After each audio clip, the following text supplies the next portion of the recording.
Hey, good morning. This is Steve Stites, vaccinated and unmasked, Chief Medical Officer here at the University of Kansas Health System. Delighted to be back with you on this Friday morning, broadcasting live from the Dall Simons Family Studio. We have a great program this morning, and I am surrounded by three of my favorite folks. Of course, Doc Hawk, who's actually on vacation, but still calls in because nobody is more faithful in Hawkeye. He does get the award, and he's up in Chicago, so we're delighted to welcome him, of course, here today.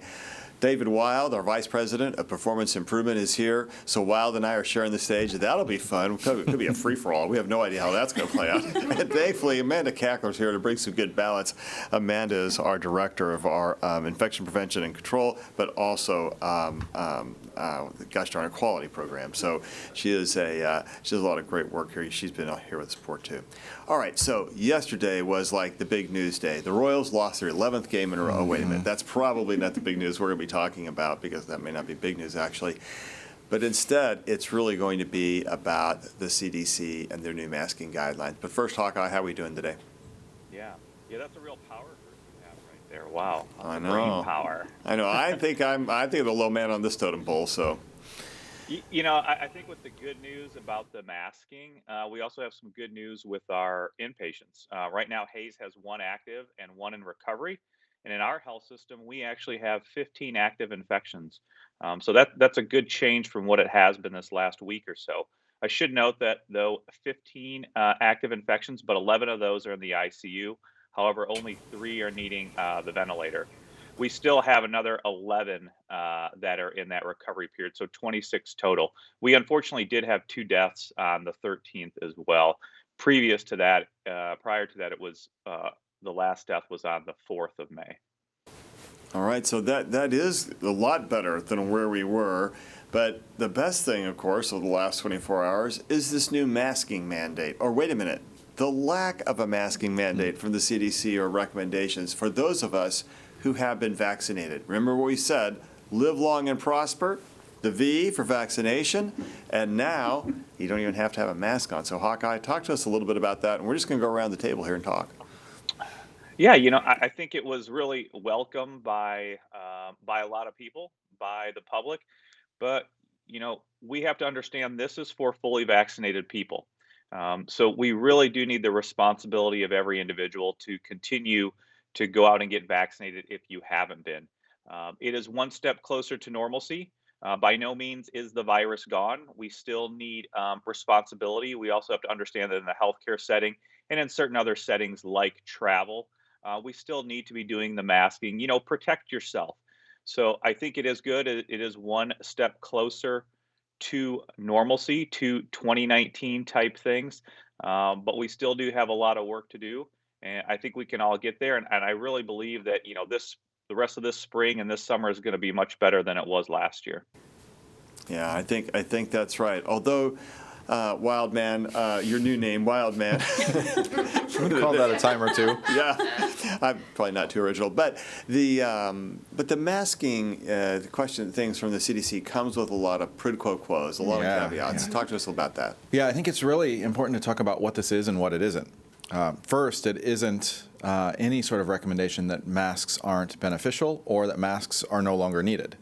What it is, though, it's a really transparent example of how the CDC evaluates currently available guidance, literature, evidence, to make recommendations that help us understand our risk of transmitting or contracting a disease. And so in this case, around masks and COVID, what we were waiting on, what the CDC responded to yesterday was pretty solid evidence that says we can answer the 2 unanswered questions about vaccines.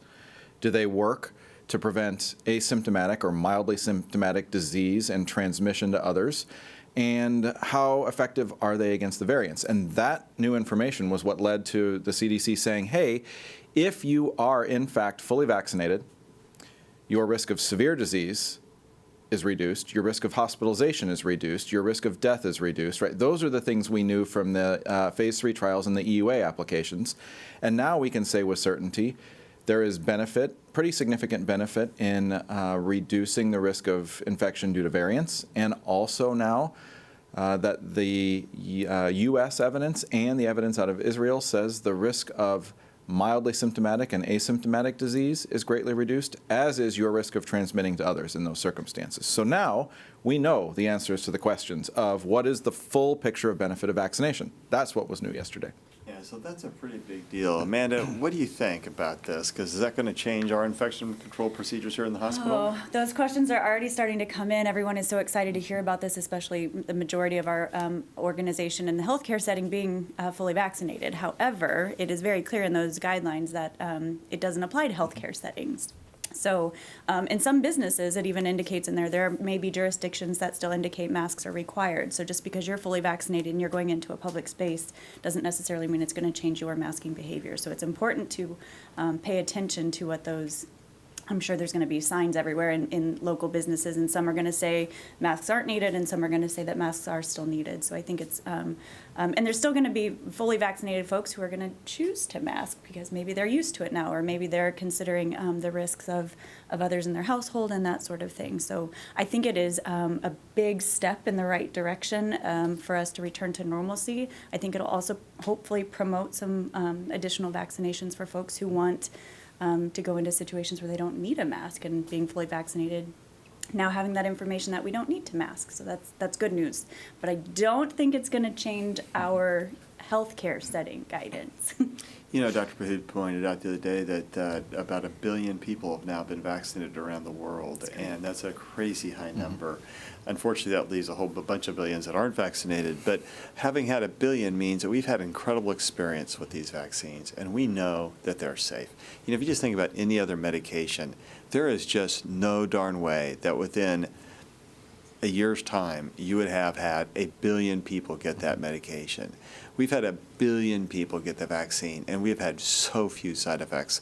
And I know people would get excited about the J&J clots or the AstraZeneca, but the reality is we've had 1 billion people get the vaccine with virtually no side effects.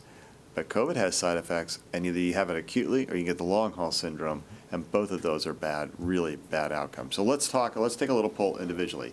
How will this affect our own behaviors? Hawkeye, you go first. How is this going to change your behaviors?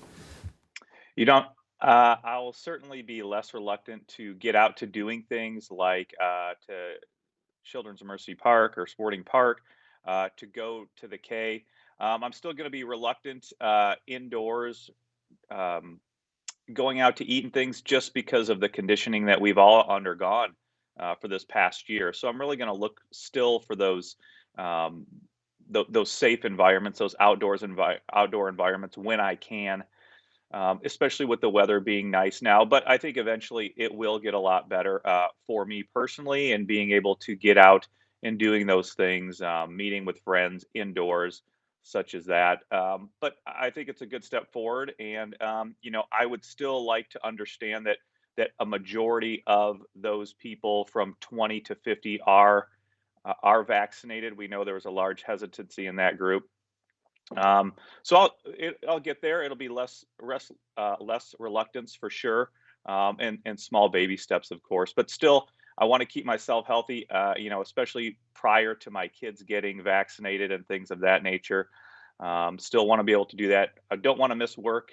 So we'll make small steps and be able to do those things.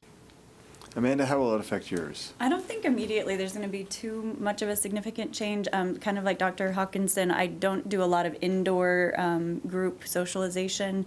So I think I'll still have some hesitancy around that. Outdoor activities, though, when it's not a lot of folks, like I will go for walks, and I recently went to a sporting game, and I felt safe. Now I know they're going to change their capacity here soon, and everyone was in the stands wearing masks, and that it just felt safe. I think it's going to take some time for me to adjust to that not everyone's in masks thing. So I think I'll probably have a lag. David, what do you think? I got a question earlier this morning about how does this change behavior for those with children who are not fully vaccinated. And I live in that situation. 2 boys. My oldest actually is eligible now and has his appointment for his first dose this afternoon. But my youngest is 4 and won't be vaccinated anytime soon. And, we've been trying to work through, well, if we go to an outdoor restaurant, do we ask our kids to mask while we don't? And I think the answer to that's going to be no, right? It seems hard to ask a 4-year-old to wear a mask if dad won't. And so I don't know how it's going to change things, because I think it may change the things that we choose to do, maybe as just adults. But in general, I'm sort of with Dana and Amanda. It will be baby steps and it will be slow. But,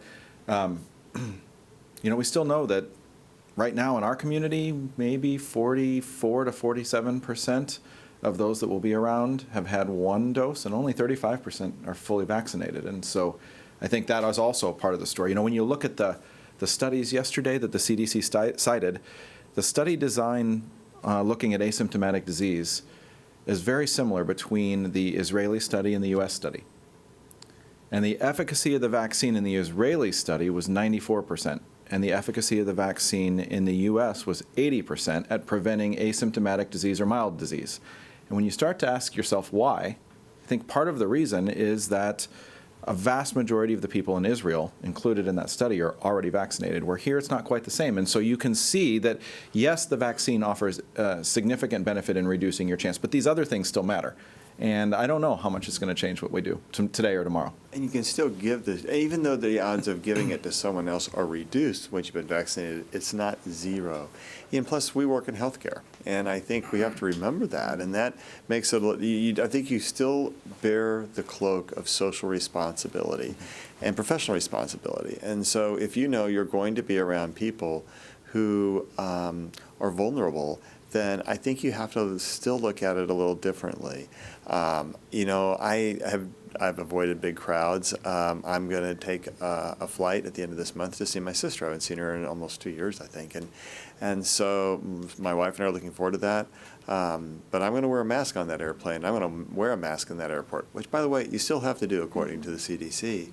I'm still going to wear a mask at the grocery store. Because, the other thing is, I've liked not being sick. I'm going to be real honest. I haven't had a cold or a flu in over a year, and I don't mind that. So I think I'm probably going to still wear a mask in that place. Besides, I've bought a couple of fashionable, cool-looking masks I still got to show off. Most of them have, like, fly fishing and trout on them. But I think I still want to wear some of those. And so when I go to the grocery store, I'm still going to put my mask on, because that just feels safe to me until I know the full effect of this.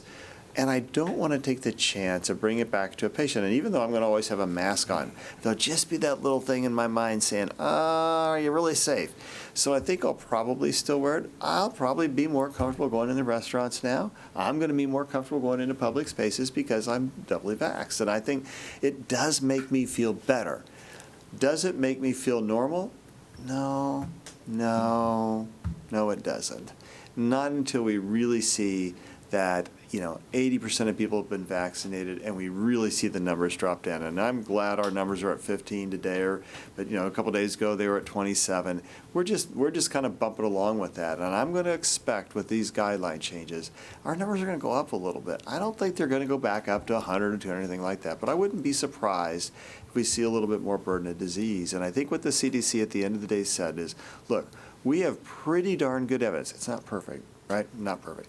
Pretty good evidence that the vaccination makes you so much safer. And we know that there's ongoing burden in society. And we know a lot of states are already taking masks off. So I think what they've done basically said is, look, we're going to recognize the science. And we've trusted the science all over. Trust it now. The science says if you've been vaccinated, you are much safer to take your mask off. They do have a lot of caveats. And I think if you're chronically ill, if you've had a transplant, if you've been immunosuppressed from rheumatoid diseases or whatever it may be, even when vaccinated, you may not have the same response as those who are healthier. You may have a 30 or 50% risk reduction, not 90 or 95%. And as a result, you probably ought to stay masked. So I think we have to remember that masking is still okay. It may not be as required once you've been vaccinated, but masking is still okay. I saw your. Well, I was just going to say, I think that, right, people have jumped all over this guidance in the sense that it's, right, that the message is you don't have to wear masks if you're vaccinated. Let's be really clear. The take-home message here is reinforcement that vaccines work and go get vaccinated. That's really the CDC's message yesterday. Now, people have jumped on, hey, I can do things that feel much more normal now that I've been waiting for, and that's great. We're all excited about that. But the message is vaccines work. And if you haven't got your vaccine, go get it. Yeah, I think that's exactly right. And I think that it's important to remember that caveat. And again, you got to trust the science for it. All right. let's see if there are reporter questions out there so far. Good morning, Cody Holyoke. Hi, Cody. Welcome back. Hey, thank you. While I would love to ask about the bobblehead behind Doc Hawk, I will live with the mystery, and I will ask a couple of questions about the new Wait, Cody, you don't have to live with it.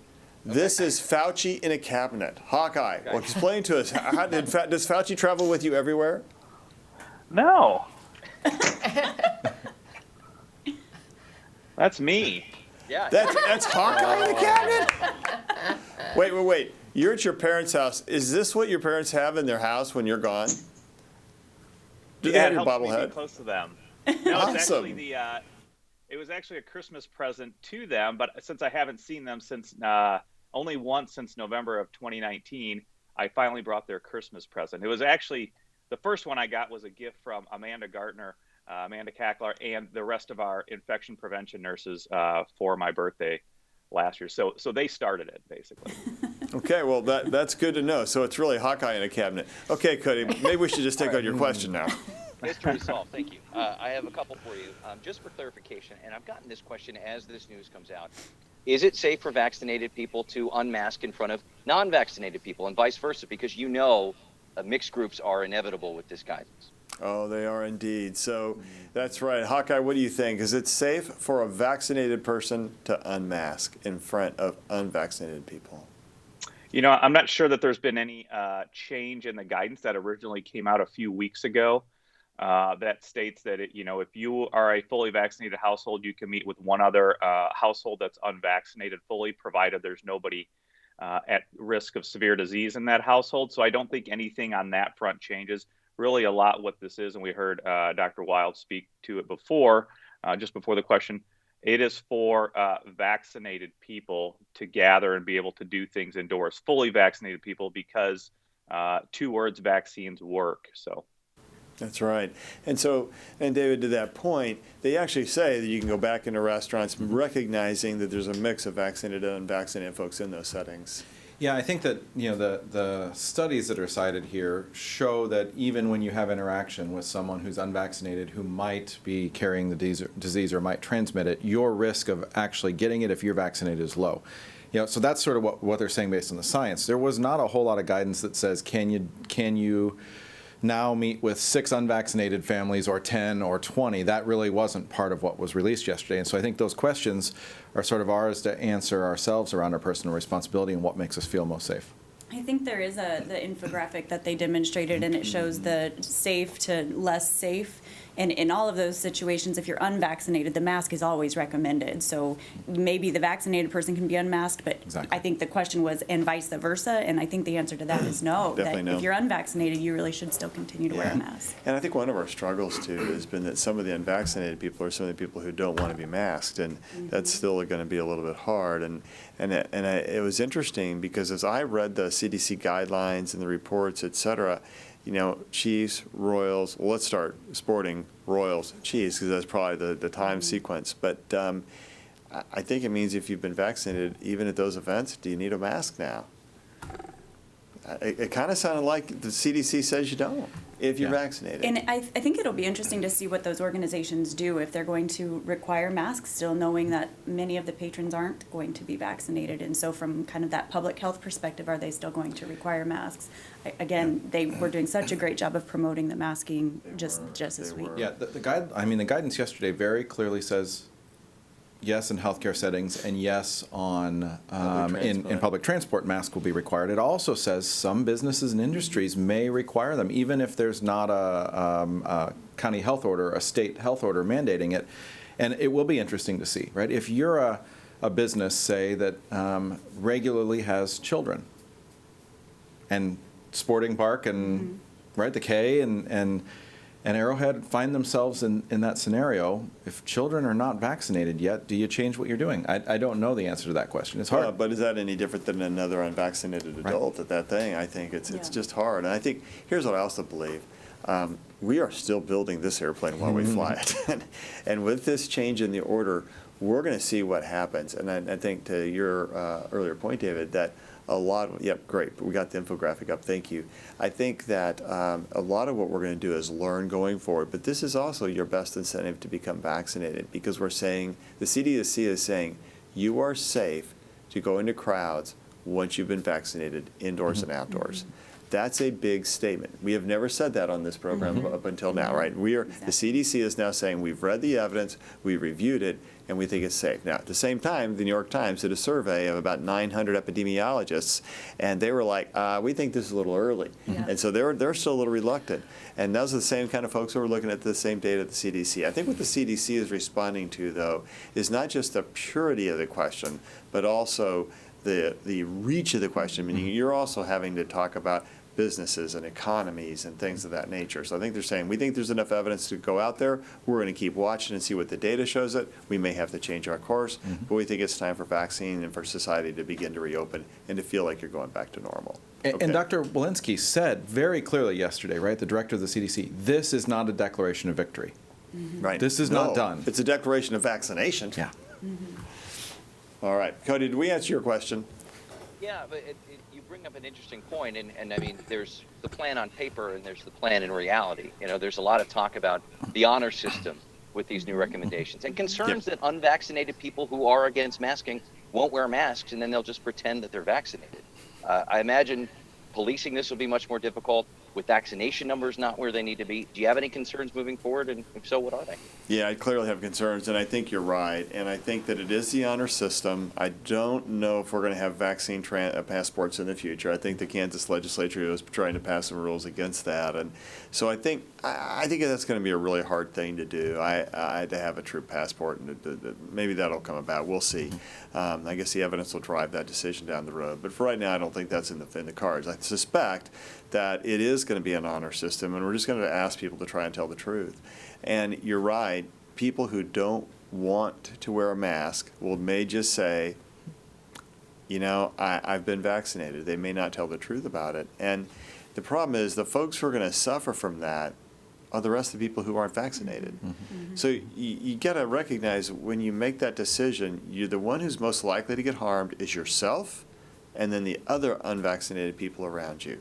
So, I mean, it's a personal choice at that level. What's the right thing to do? Amanda, any other thoughts? No, I think you make a really good point, and I'm glad that he brought up that we won't know, most likely, if a person has or has not been vaccinated. So it will be really important for folks to stay honest. Stites likes to tell me that I'm the skeptic or pessimist in the room, and I like to think it's just the realist. Here we go. But realistically, I think, Cody, you mentioned it, and I think we've all touched on it. Let's say in Johnson County, yesterday there was no mask mandate. Today there's no mask mandate. This guidance from the CDC What does it change? doesn't change much. The people who weren't wearing masks and were unvaccinated yesterday are going to be the same people today. And so realistically, I'm not sure that a lot has changed in that regard from wondering or worrying about does the person next to me or has the person next to me been fully vaccinated. I need to look this up, and I don't know if you know this, because I think the important piece of that is cases are still being found in Johnson County, Wyandotte County, all over. And so there's still the need to be aware of COVID-19. It is, I think, yes, that is true. Cases are still being found, and testing is down, and all of those caveats exist. But it is important to say that we are seeing a benefit from vaccine in the number of new cases as well. So nationally, we're right around the 30,000 new cases a day mark, which is half of what it was not all that long ago. And so there is benefit to the amount of vaccination we've seen. We're down 38% even over the last several weeks. It's all about the vaccination on that. But yeah, it's not gone. It's still out there. I mean, there's still community spread. And even for those that are vaccinated, as long as there is community transmission, there is some risk. We're just now more aware of what the risk is. And the risk may be that you spread it asymptomatically to another person. I think that's going to be the big risk. So, other questions? All right, I'm not hearing any. So I think we're going to turn to our questions from the audience over the last week. Jill? And I think that we should probably, at 8:24, make the call that we are not going to get to our questions that we have on paper because we have a lot of masking questions. I bet that's right. So at 8:24, we're going to say, these questions we will find a way to work back in the future, but right now it's all about masking. So let's go. It is. Thank you. Okay.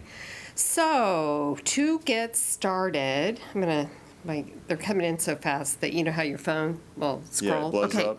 So Lindsay is saying, it sounds like it's both a good idea and a bad idea, the CDC masking guidelines.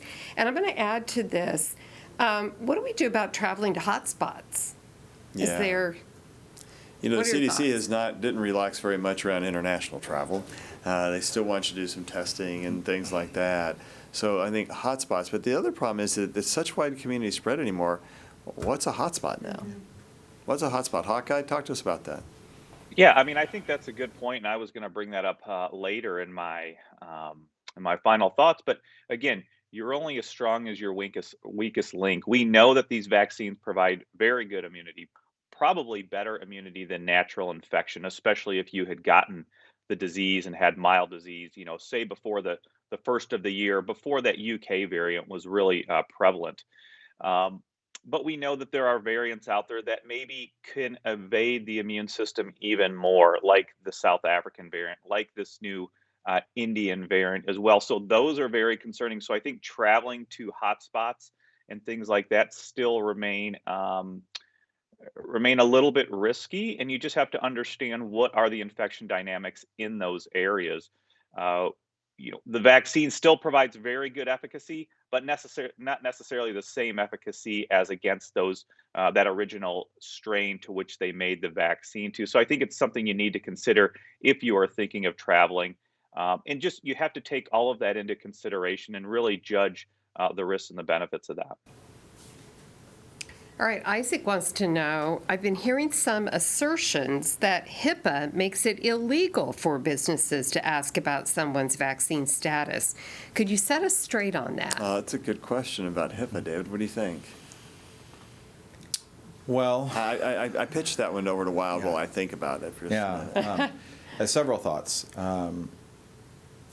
HIPAA is a protection against your private health information being shared from healthcare providers primarily. It applies differently to businesses or employers than it does to healthcare entities. That doesn't mean there are not protections, but the primary protection was around your healthcare information. We know, for example, that schools have asked about vaccination status for children for a long, long time, and this is no different than that. So I don't think that there's a real significant HIPAA protection. I'm not a HIPAA lawyer, but as I think about it... We'll find this out. Let's ask our attorneys and come back. I'm with them. We can ask how old you are. We can ask whether you're intoxicated or not. I think you can be asked about whether you've been vaccinated or not. We certainly know that we ask that when people come into the country. You have to have shots required when you go to some other countries. So I don't think you can really claim HIPAA to say if somebody's asked you if you've been vaccinated or not. I don't think it's a HIPAA issue around a vaccine passport, especially during a public health emergency. But I think that that's something we'll clarify to be sure, but I'm pretty sure you can still get asked about whether you've been vaccinated. And I think a business or company can say to you, you have to mask when you come in. They can also say to you, you need to be vaccinated when you come in. And so I wouldn't be surprised. I don't think that'll be a HIPAA violation. Terry says you guys are right. Those who won't vaccinate likely won't mask. So how do I tell and make that decision when I'm in public? Again, I think when you read the guidelines, what the CDC has said, if you've been vaccinated, you can go and be around other people, whether they're vaccinated or not, because there's still widespread community transmission. And what we know is that vaccines help prevent you from becoming seriously ill or hospitalized. So as a result, they're saying with vaccination, it's safe to go back out. And they don't distinguish really between vaccinated and unvaccinated folks. Got anybody? Yeah, I think your point earlier about the real harm to someone who's unvaccinated and not willing to wear a mask is it's the risk to themselves and the other unvaccinated folks. So if you're vaccinated, the guidance is saying that it is effective against you, prevents you from getting severely ill or potentially transmitting to other people. So I don't know if that answers the question or not. Yeah, I think it does. I think Emily and Melissa, they may have tuned in a little bit later. They both have got, it sounds like 4-year-olds, and then they have older children. And they're identifying, I think with you, Dr. Weil, when they're saying, what do I do? Is it safe for me to take my 4-year-old into the stores if everyone else is not masking? Well, I think first, and I think we've said this already, maybe, but this is not saying you can't mask or you shouldn't even. So that's the first point.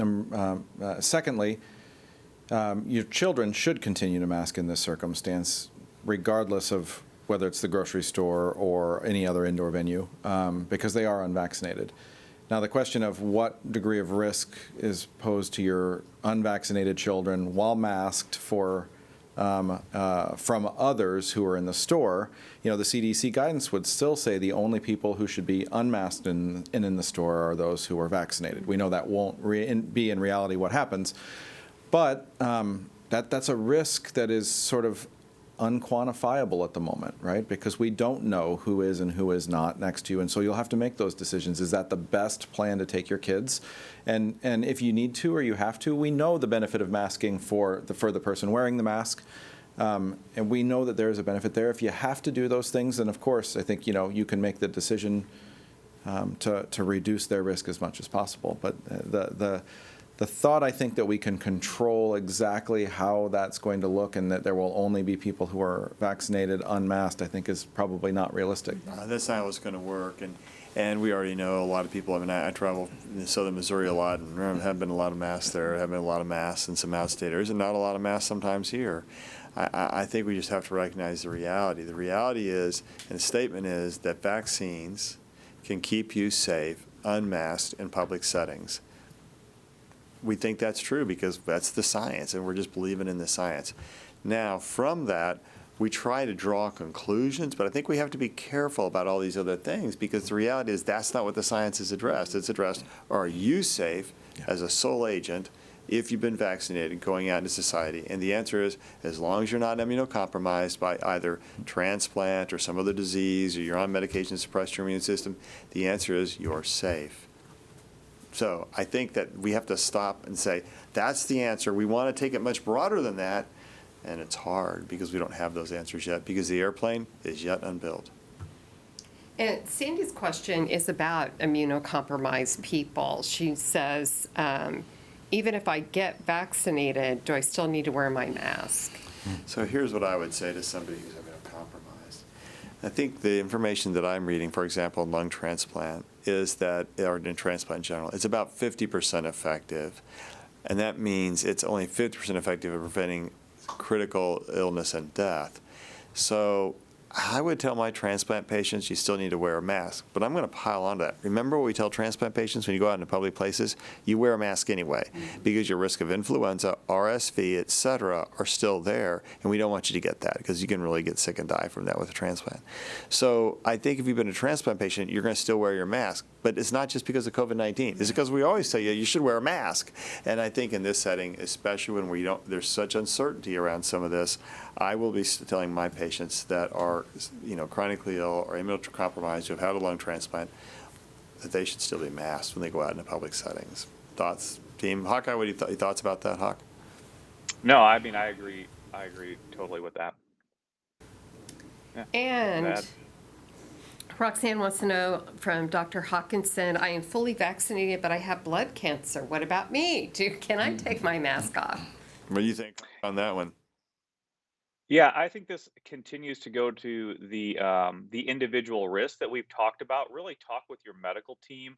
It really depends on what your blood cancer is, where you are at that stage of chemotherapy or post-transplant or anything like that.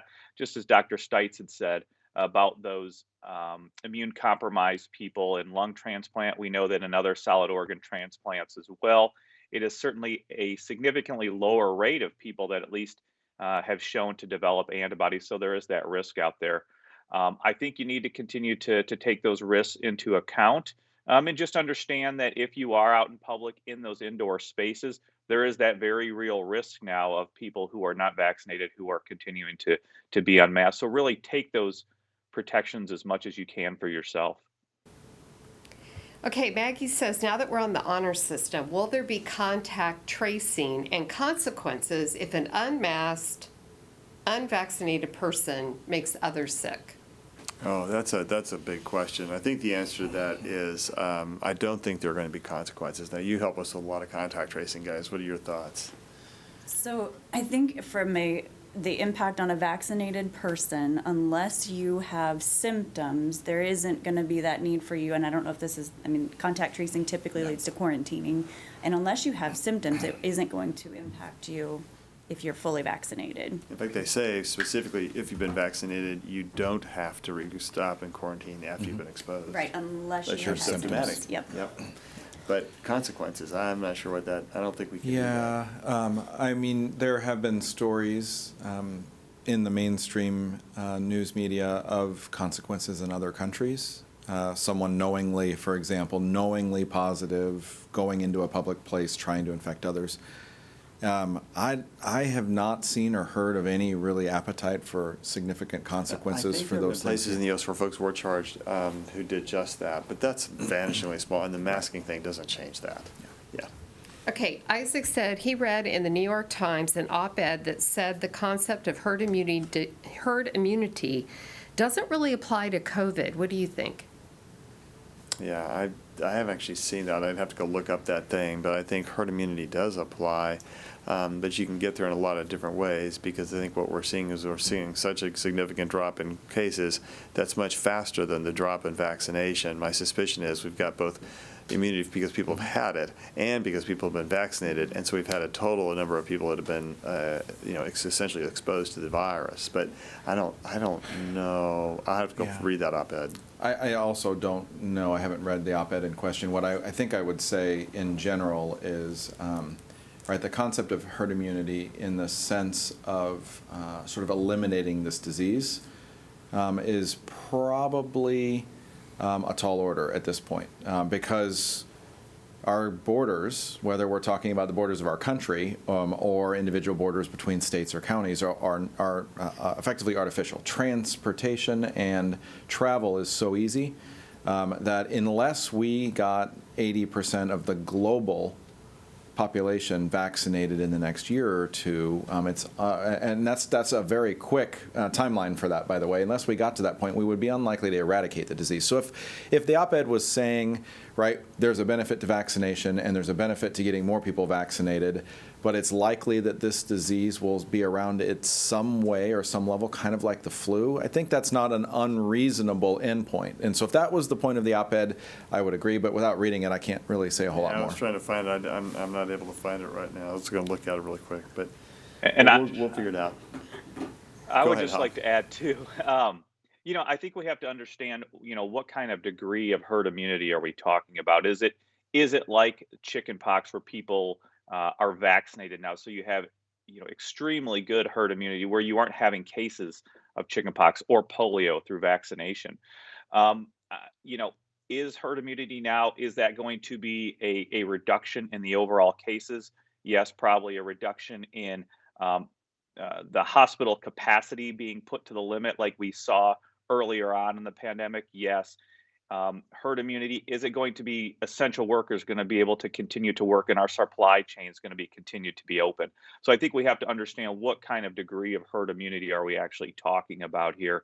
But certainly we know that more vaccinated people are going to let us get to those points more and more, so that we don't see increases in prices of lumber because we have drivers who can deliver that, or the same thing for gas because we have drivers who can deliver gas. We know that there have been shortages or anticipation of those types of shortages. So I think it really depends, just as everything we've talked about, what exactly are we talking about here for the herd immunity, and to what extent and to what degree for any one of these things, whether it's hospital beds, vital drugs and medications, is it for our supply chain workers, anything like that. We have to consider the real ramifications and how are we describing herd immunity and to what extent.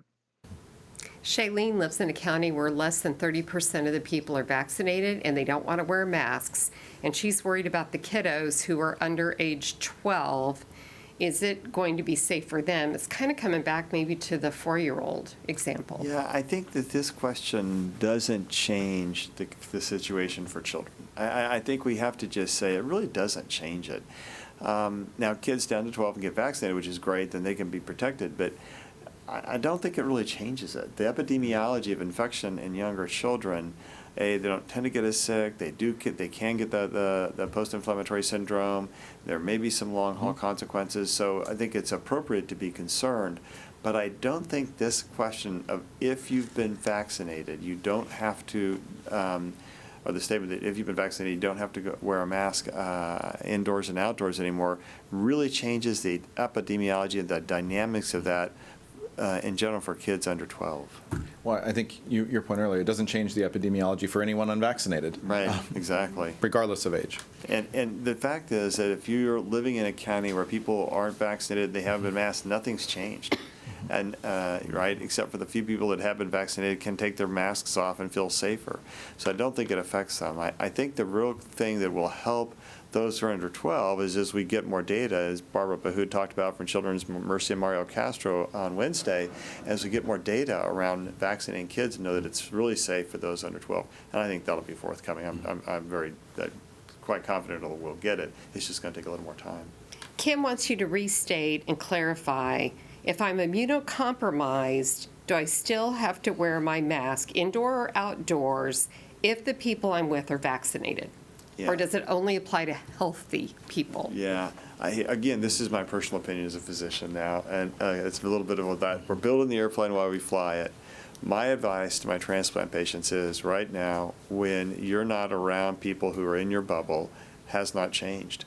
And that is, you've been transplanted, and I think you're safer because you've been vaccinated, but I'm not confident yet that you should take your mask off out in public or around others who you don't know their vaccine status. I'm just not comfortable with that.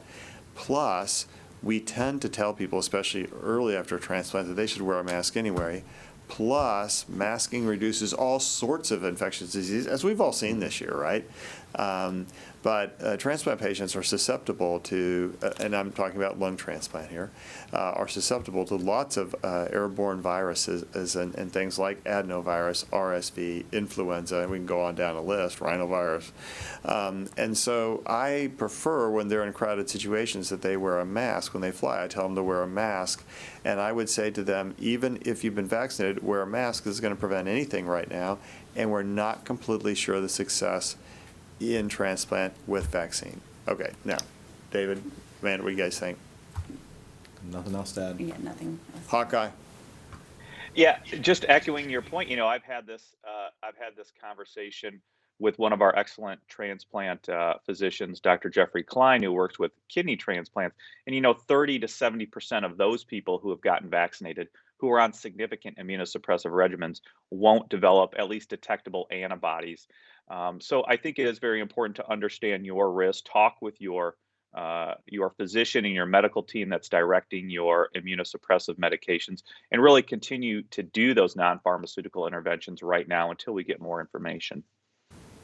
Okay, we're going to do 3 quick questions, and then everybody go ahead and keep sending them. The social media team will forward them to me, and we will get to them on Monday. Annie says, if a person got their first COVID vaccine in February, but were never able to get the second, and currently have COVID, should they start over on getting shot number 1 and then shot number 2? Okay, you're saying no. Go for it. No, the guidance is right now to not restart, but go ahead and get that second dose. If you currently have COVID-19, just really wait till that 10 days of isolation after that first onset of symptoms.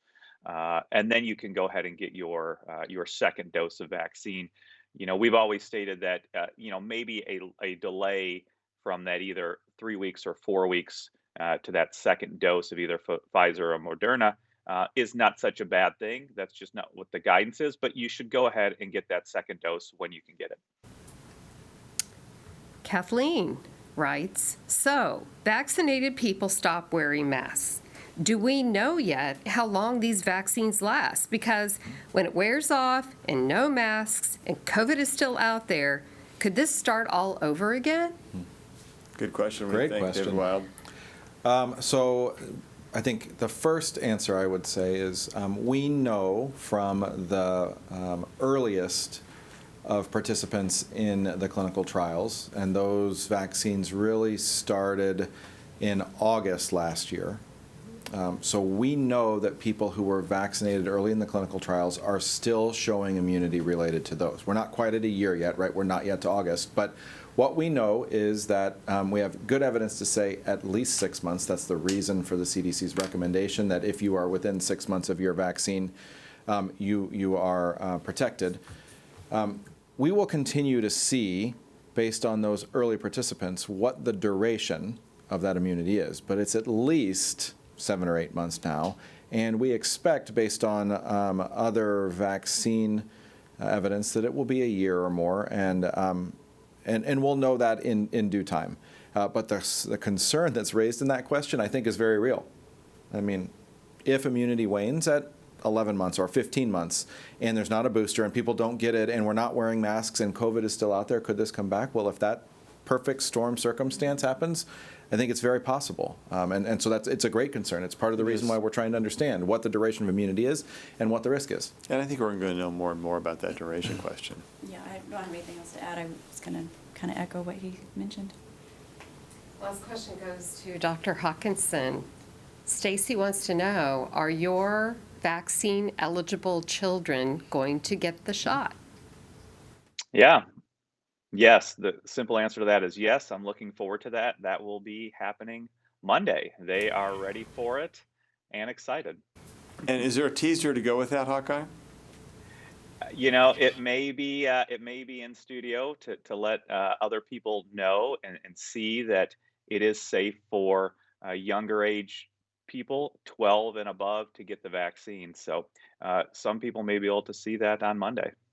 Well, I think he did say something about he may have to adopt what Ohio is doing and either enter his children in a lottery or something. There you go. Well, my wife thinks I'm 12 years old, or I act like I'm 12, and I've been vaccinated, so I think it is safe. So there you go. All right. Hey, so on Monday's program, pretty darn good program coming up, just to let you know. COVID-19 has killed the traditional workplace for many occupations. God, I don't like that verb. Has changed the traditional workplace for many occupations, including caregivers. Yeah, I'm just saying bad verb. So what does the future workforce look like? So how do you combat isolation when working from home? Answer those questions and more from Dr. Giovanna Rose, Director of Early Learning for the Mid-America Resource Regional Council, and our own John Jaffe, System Vice President of Human Resources. So that'll be a really big program. And I know we're going to have a lot of questions to answer that day about masking and unmasking. We also want to have a pretty cool video coming up. But first, final thoughts, Hawkeye from far away. Yeah. Yeah, again, I think everybody's happy with this, but we still need to be concerned. We need to be thoughtful about what we're doing, continue to encourage vaccination. We know that vaccination is the way out of this pandemic. The vaccination does look to provide very good immunity, and I suspect and anticipate for 12 months or more. But we know there are variants that are circulating. We know that the vaccine immunity is probably greater than just natural immunity.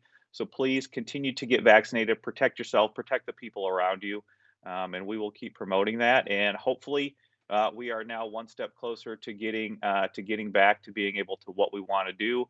But it will be baby steps, I think, individually, because there still are risks out there. But certainly, getting vaccinated is going to minimize those risks.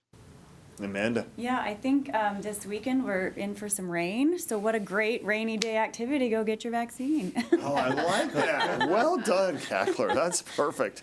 All right. Wild man. Yeah, I think really two things. Number one, pay heed to the real message in all of this, that vaccines work. And if you haven't got your vaccine, as Amanda said, take advantage of the weather and the opportunity to do something inside and go get your vaccine. And second, just maybe a reminder or a plea to give a little bit of grace to those who are going to be struggling to figure out what this means in their business or for their family or for those around them, that they're really trying to understand what the risks and implications are. Because it's going to be confusing as we interact with each other, both this weekend and really over the next week or two as people get used to this. I think that is so true. So I want to introduce you all to Audrey Stites. Audrey is a young 14-year-old who attends Lakeview Middle School at the Park Hill School District. She's getting a shot right here. Look at her get her Pfizer vaccine right there. Now, she's going to tell you something. There you go. There you go. Because what does that say to us, right? We are safe to get that vaccine. She is the daughter of our minister at Community Christian Church, and Audrey's a special kid, so thank you for being a part of that. Her parents sent us those pictures yesterday. I was like, we got to show those pictures. And if you ever get a chance, we'll listen to Audrey talk to us about why that vaccine is so important and what a great story of having this great 14-year-old have that done. So, we want to see more Audreys out there from you. Please send us a photo or video of your child getting the vaccine and a sentence on why they're taking their shot. You can also upload with Facebook Messenger to Kansas Health System or send to us at the Medical News Network at kmc.edu. In the words of Lin-Manuel Miranda, do not throw away your shot. We also like to speak about Star Trek. Well, at least I do. And I love that sentence, live long and prosper. Man, how do you do that? Well, it's pretty darn clear. You can live long when you get a vaccine, and you can go prosper and have fun back out there. Get your shot. Don't throw it away. We'll see you on Monday.